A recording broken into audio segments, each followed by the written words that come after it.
Good evening money persons, welcome to 89th daily money show. ఈరోజు మార్కెట్లో ఉన్న important updates అని క్విక్గా డిస్కస్ చేద్దాం. మనం ముందుగా మార్కెట్ అప్డేట్ గురించి మాట్లాడుకుంటే ఈరోజు మార్కెట్లో చాలా వాలటిలిటీ అనేది కనబడింది. నార్మల్గా ఓపెన్ అయిన మార్కెట్ స్టీప్గా ఫాల్ అయ్యి దాని తర్వాత మార్కెట్లో షార్ప్ రికవరీ అనేది కనబడింది. మార్కెట్లో స్టీప్ ఫాల్ కనబడడానికి మేజర్గా రెండు రీజన్స్ నాకు కనబడుతున్నాయి. ఒకటి, నిన్న మార్కెట్ క్లోజ్ అయిన తర్వాత మహారాష్ట్ర కోవిడ్-19 టాస్క్ ఫోర్స్ నుంచి ఒక అప్డేట్ వచ్చింది. ఈ అప్డేట్లో వీళ్ళు ఏం చెప్తున్నారంటే Covid third wave as early as next 2 to 4 weeks రావచ్చని వీళ్ళు చెప్తున్నారు. ఇంకా సెకండ్ వేవ్ ఫుల్గా కంప్లీట్ అయిందో లేదో కానీ వీళ్ళు థర్డ్ వేవ్ కూడా వచ్చేస్తుంది అంటారు నెల రోజుల్లోనే.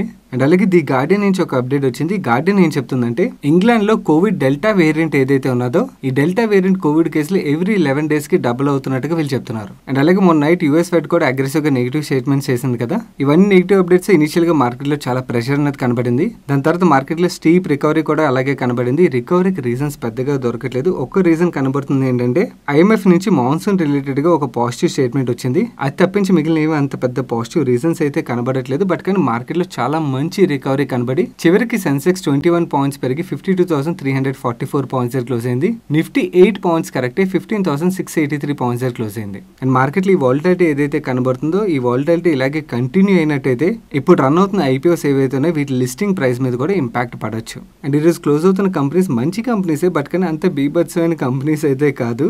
సో అందు గురించి I want to play safe. So ఈ రిస్క్ రివార్డ్ చూసి రివార్డ్ కన్నా రిస్క్ చాలా ఎక్కువ ఉన్నది కాబట్టి I want to play safe. అందు గురించి మీకు 11:35కి మన టెలిగ్రామ్ ఛానల్లో వాయిస్ మెసేజ్ ద్వారా కిమ్స్ లిస్ట్ అయిన తర్వాత బెటర్ ప్రైస్ దొరికినట్టయితే అప్పుడు ఆలోచిస్తాను, కానీ ఇప్పుడైతే నేను పార్టిసిపేట్ చేయట్లేదు అని చెప్పి మీకు షేర్ చేశాను. అండ్ కరెంట్ మార్కెట్ వాల్యుయేషన్ ఈ కోవిడ్ థర్డ్ వేవ్ ఒక రిస్క్ ఏదైతే కనబడుతుందో ఈ రిస్క్ ఇవన్నిటిని కన్సిడర్ చేసిన తర్వాత రిస్క్ రివార్డ్ వైజ్ రిస్క్ చాలా ఎక్కువ ఉన్నదని మించి I feel this is a better decision. Let's see list అయిన తర్వాత తక్కువ ప్రైస్ లో దొరికిందంటే అప్పుడు కొనడానికి ప్రయత్నిస్తాను. ఒకవేళ లిస్టింగ్ లో బాగా పెరిగిపోయింది అనుకోండి, ఇది ఒక్క కంపెనీ ఉన్నది, మార్కెట్ లో చాలా కంపెనీలు ఉన్నాయి కదా ఇన్వెస్ట్ చేయడానికి. So I will not worry about it. And ఈ ఐపీఓస్ ఒక ఫైనల్ సబ్స్క్రిప్షన్ స్టేటస్ చూసినట్టయితే కిమ్స్ ఐపీఓ ఓవరాల్ గా 3.84 times సబ్స్క్రైబ్ అయింది. దొడ్ల డైరీ ఐపీఓ 45.62 times సబ్స్క్రైబ్ అయింది. మన నెక్స్ట్ అప్డేట్ చూసినట్టయితే నేను మన డైలీ మనిషిలో ఎలక్ట్రిక్ 2-wheeler స్టాక్స్ గురించి మాట్లాడుకున్నాం కదా. అందులో ఒక కంపెనీ అయిన రతన్ ఇండియా నుంచి ఒక అప్డేట్ వచ్చింది.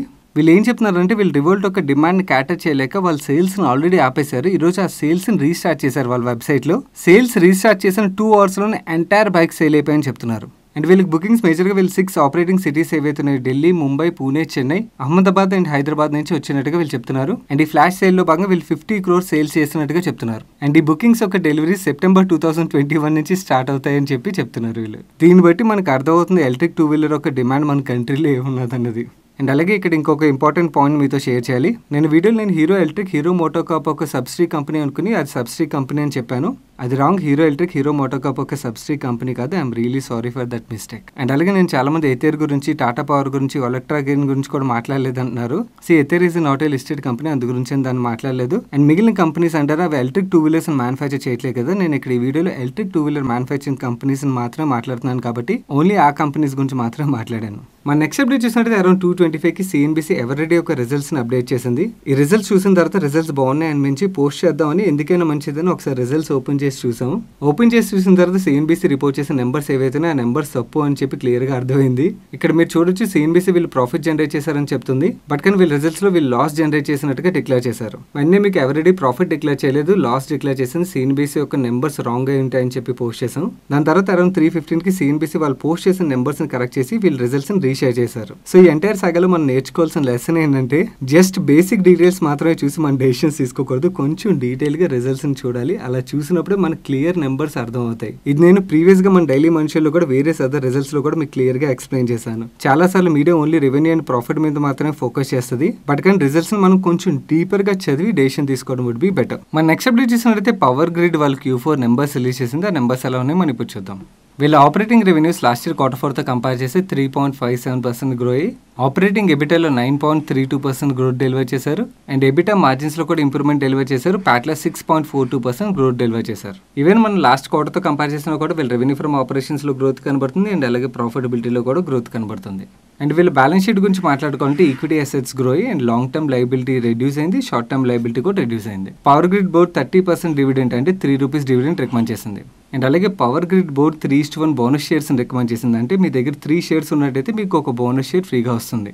ఈ బోనస్ ఇష్యూకి ఇంకా అప్రూవల్ రావాల్సి ఉన్నది. అప్రూవల్ వచ్చిన తర్వాత మనకి రికార్డ్ డేట్ని మెన్షన్ చేస్తారు. అండ్ వీళ్ళు ఈ బోనస్ ఇష్యూకి రికార్డ్ డేట్ మెన్షన్ చేసిన తర్వాత మీతో నేను ఆ డీటెయిల్స్ షేర్ చేస్తాను. మన నెక్స్ట్ అప్డేట్ చూసినట్లయితే డాక్టర్ రెడ్డిస్ వాళ్ళ స్పుత్నిక్ V పైలట్ ప్రాజెక్ట్లో భాగంగా మల్టీ స్పెషాలిటీ హాస్పిటల్స్ రన్ చేసే ఆస్ట్రా డిఎంతో పార్ట్నర్షిప్ అనౌన్స్ చేసింది.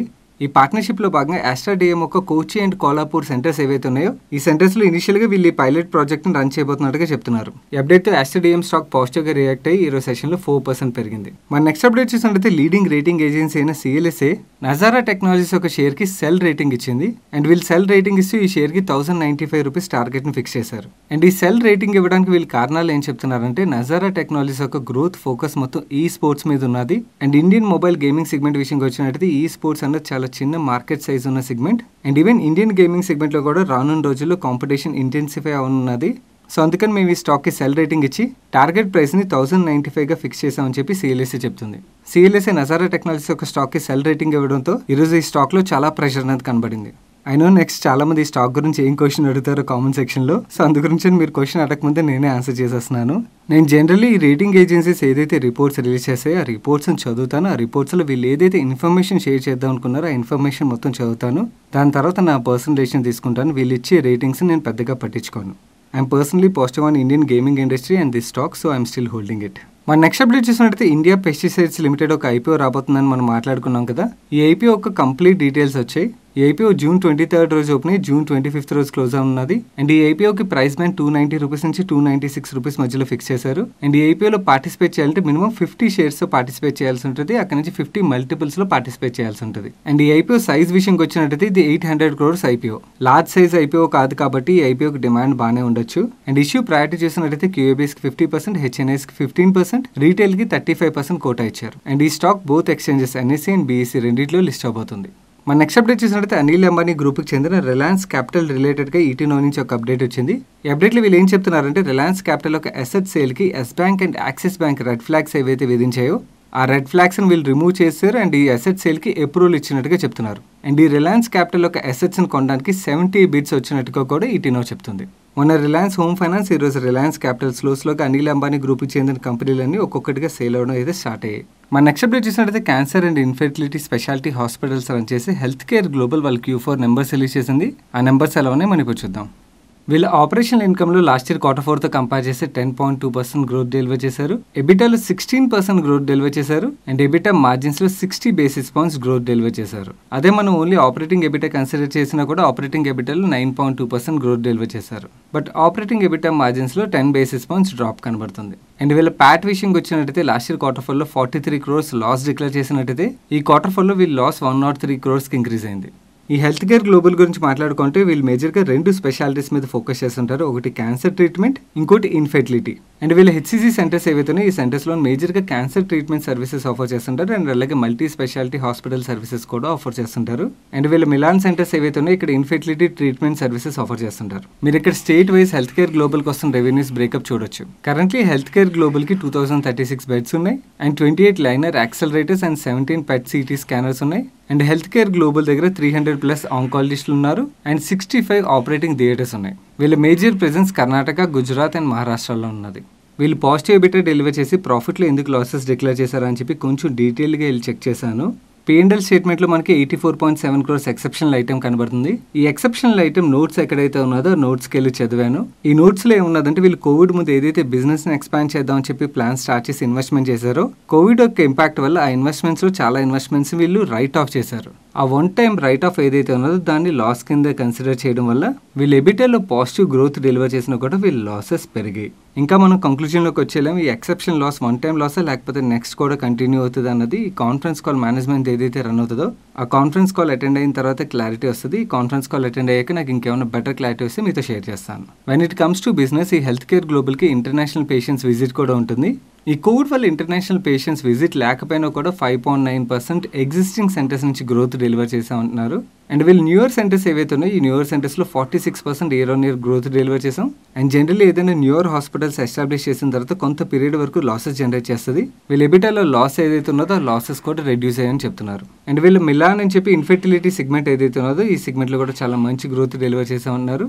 And health care global 38.2% stake own చేసిన స్టాండర్డ్ లైఫ్ సైన్సెస్ అని చెప్పి బయో ఇన్ఫార్మేటిక్స్ ఏదైతే ఉన్నదో ఈ standard life sciences EBITDA and PAT loss నుంచి EBITDA and PAT positive turn అయిందని చెప్తున్నారు. అండ్ బ్యాలెన్స్ షీట్ విషయంకి వచ్చినట్టయితే ఈక్విటీ కాంపోనెంట్ గ్రో అయింది which is good. Both long term and short term debt రెండు రెడ్యూస్ అయ్యి విచ్ ఇస్ గుడ్. కరెంట్లీ వీళ్ళకి వస్తున్న రెవెన్యూస్లో 95% రెవెన్యూస్ హెచ్సిసి సెంటర్స్ నుంచి వస్తున్నట్టయితే 5% రెవెన్యూస్ మిలాన్ నుంచి వస్తున్నాయి. అండ్ మనం హాస్పిటల్ బిజినెస్ని ట్రాక్ చేసేటప్పుడు చూడాల్సిన ఇంకొక key parameter average revenue per operating bed. Last క్వార్టర్లోని వీళ్ళ average revenue per operating bed 57,000గా ఉన్నట్టయితే అది క్వార్టర్లో 54,000 తగ్గింది. మన నెక్స్ట్ అప్డేట్ చూసినట్టయితే బిజినెస్ రన్ చేయాలంటే హెవీ ఫండింగ్ రిక్వైర్మెంట్ కావాల్సి వచ్చిన Vodafone Idea 5,000 to 7,000 crores worth క్యాపిటల్ని క్యూఏపీ ద్వారా రేస్ చేయడానికి ప్లాన్ చేస్తున్నట్టుగా చెప్తున్నారు. అండ్ ఈ క్యూఏపీకి డాట్ నుంచి నెక్స్ట్ 1 to 2 డేస్లో అప్రూవల్ రానున్నది. ఫారెన్ డైరెక్ట్ ఇన్వెస్ట్మెంట్ ద్వారా ఫండ్స్ తీసుకురావడానికి ఇంకో 1 to 2 డేస్లో అప్రూవల్ రానున్నట్టుగా ఈ అప్డేట్లో ఉన్నది. వోడాఫోన్ ఐడియా వాళ్ళ బిజినెస్ని రన్ చేయాలంటే క్యాపిటల్ రిక్వైర్మెంట్ చాలా ఉన్నది కదా, అందుకనే ఫండ్స్ కంటిన్యూస్గా రేస్ చేస్తూ వస్తున్నారు. ఈవెన్ ఫ్యూచర్లో కూడా వీళ్ళు ఫండ్ రైజింగ్ చేయొచ్చు. అండ్ అలాగే లీడింగ్ రేటింగ్ ఏజెన్సీ అయిన మూడీస్ వోడాఫోన్ ఐడియాకి స్టేబుల్ రేటింగ్ ఇచ్చి వోడాఫోన్ ఐడియా ఒక రేటింగ్ని Baa2గా రీఫ్రేమ్ చేసింది. ఈ వోడాఫోన్ ఐడియా ఒక fund raising plan update morning 10:52కి మన టెలిగ్రామ్ ఛానల్లో షేర్ చేసాం. కానీ స్టాక్ 145 తర్వాత పాజిటివ్గా రియాక్ట్ అవ్వడం స్టార్ట్ అయ్యి ఈ రోజు సెషన్లో 10.58% పెరిగింది. మన నెక్స్ట్ అప్డేట్ చూసినట్లయితే ఈ ప్రింట్ నుంచి జైడస్ క్యాడిలా ఒక COVID-19 వ్యాక్సిన్ ఏదైతే ఉంటుందో ఈ వ్యాక్సిన్ రిలేటెడ్ గా ఒక అప్డేట్ వచ్చింది. వీళ్ళు ఏం చెప్తున్నారంటే క్యాడిలా డెవలప్ చేసిన COVID-19 వ్యాక్సిన్ ఏదైతే ఉన్నదో ఈ వ్యాక్సిన్ ఎమర్జెన్సీ అప్రూవల్ కోసం నెక్స్ట్ 10 to 12 డేస్ లో వీళ్ళు సబ్మిట్ చేయనున్నట్టుగా చెప్తున్నారు. ఒకవేళ క్యాడిలా తయారు చేసిన వ్యాక్సిన్ కానీ అప్రూవల్ వచ్చినట్టయితే ఈ కంపెనీకి అది మనం పాజిటివ్ గా అర్థం చేసుకోవచ్చు. మన నెక్స్ట్ అప్డేట్ చూసినట్టయితే ఈ అప్డేట్ ET Now నుంచి వచ్చింది. ఎడిల్వేస్ ఆల్టర్నేటివ్ రీసెర్చ్ రిపోర్ట్ ప్రకారం డీమార్ట్ అండ్ ఇన్ఫోసిస్ స్టాక్స్ ని త్వరలోనే నిఫ్టీలో ఇంక్లూడ్ చేయొచ్చని వీళ్ళు ఎక్స్పెక్ట్ చేస్తున్నట్టుగా చెప్తున్నారు. ఒకవేళ నిఫ్టీలో ఈ రెండు స్టాక్స్ ని ఇంక్లూడ్ చేసినట్టయితే ఈ స్టాక్స్ అది మనం పాజిటివ్ గా అర్థం చేసుకోవాలి. ఎందుకంటే నిఫ్టీని ట్రాక్ చేసే ఏవైతే ఇండెక్స్ ఫండ్స్ అండ్ ETFs ఉంటాయో వాటి నుంచి ఫండ్ ఫ్లో ఈ స్టాక్స్ లోకి వచ్చే ఛాన్స్ ఉంటుంది కాబట్టి మనం అది లాంగ్ టర్మ్ పాజిటివ్ గా తీసుకోవచ్చు. మన నెక్స్ట్ అప్డేట్ చూసినట్టయితే ఈ అప్డేట్ ET Now నుంచి వచ్చింది. కోవిడ్ సెకండ్ వేవ్ వల్ల ఆగిపోయిన BPCL privatisation plan back on track అని వీళ్ళు చెప్తున్నారు. BPCL యొక్క డ్యూ డిలిజెన్స్ ని నెక్స్ట్ 2 to 3 months లో కంప్లీట్ చేయడానికి గవర్నమెంట్ ప్లాన్ చేసినట్టుగా అండ్ ఇన్వెస్టర్స్ యొక్క క్వరీస్ ఏవైతే ఉంటే వాటిని అడ్రస్ చేయడానికి government of India virtual data room access provide చేయబోతున్నట్టుగా అండ్ BPCL యొక్క సైట్స్లోని పొటెన్షియల్ ఇన్వెస్టర్స్ ఎవరైతే ఉంటారో వాళ్ళు త్వరలోనే వాళ్ళ ఇన్స్పెక్షన్స్ని స్టార్ట్ చేయబోతున్నట్టుగా and government of India BPCL సేల్లో భాగంగా షేర్ పర్చేస్ అగ్రిమెంట్ని జూలై కల్లా ఫైనలైజ్ చేయబోతున్నట్టుగా వీళ్ళు చెప్తున్నారు. అండ్ BPCL ప్రైవేటైజేషన్లో భాగంగా ఫైనాన్షియల్ బిడ్స్ ఏవైతే ఉంటే వాటిని సెప్టెంబర్లో ఓపెన్ చేయబోతున్నట్టుగా అండ్ గవర్నమెంట్ ఆఫ్ ఇండియా దగ్గర BPCL ఏదైతే 53.29% స్టేక్ ఉన్నదో ఎంటైర్ స్టేక్ని గవర్నమెంట్ ఆఫ్ ఇండియా సేల్ చేయబోతున్నట్టుగా ఈ అప్డేట్లో వీళ్ళు చెప్తున్నారు. So finally again BPCL privatisation plan అయితే బ్యాక్ ఆన్ ట్రాక్ వచ్చిందని చెప్పి మనం అర్థం చేసుకోవచ్చు. That's it for today's daily money show guys. ఈరోజు డైలీ మనీ షోలో షేర్ చేసిన అప్డేట్స్ మీకు హెల్ప్ఫుల్ ఇప్పటివరకు వీడియోని లైక్ చేయనట్టయితే వీడియోని తప్పకుండా లైక్ చేయండి. అండ్ ఈ వీడియో మీ friends and family members helpful అవుతుందంటే వాళ్ళు తప్పకుండా షేర్ చేయండి. అండ్ మీరు ఇదే ఫస్ట్ టైం మన మనీ పర్స్ ఛానల్కి వచ్చి ఛానల్ సబ్స్క్రైబ్ చేయనట్టయితే ఇక్కడ సబ్స్క్రైబ్ బటన్ మీద క్లిక్ చేసి ఛానల్ సబ్స్క్రైబ్ చేసి పక్కన బెల్ ఐకాన్లోని ఆల్ నోటిఫికేషన్స్ యాక్టివేట్ చేసుకోండి. నేను సాయి కృష్ణ పత్రి మరొక ఇంట్రెస్టింగ్ వీడియోతో కలుస్తాను. Till then have a great weekend.